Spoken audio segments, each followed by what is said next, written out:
It's Acoustic Alternatives. I'm John Bommarito, and that is some lyrical genius and one of two examples of such work from Grand Rapids, Michigan's Brian Vander Ark. Lennon wrote Please Please Me long before they came stateside. McCartney wrote for no one, but I'm pretty sure he lied. He wrote it for someone like you. Brian recently performed his entire debut solo album, Resurrection, from his home, and I highly recommend it. I'll post a link with the playlist later today. You can watch that whole show.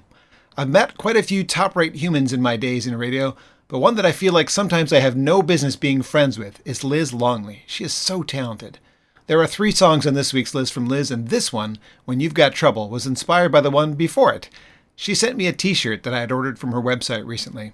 It was the handwritten note included in the envelope that had me in tears. She knows a bit about what's going on in my life these days, and just reminded me in that note that I had impact on people and that I am loved.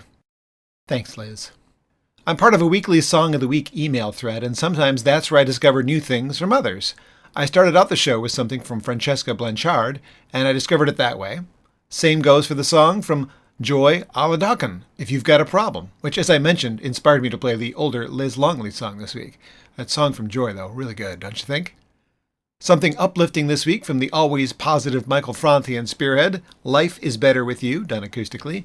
I hope you have someone that life is better with because you get to spend time with them. Sticking with the perfect love songs and something a bit sappy, I should have DJ'd a few weddings this year, so I didn't get my dose of happy, loving couples. Here's a performance from Richard Marx of Now and Forever as Acoustic Alternatives continues.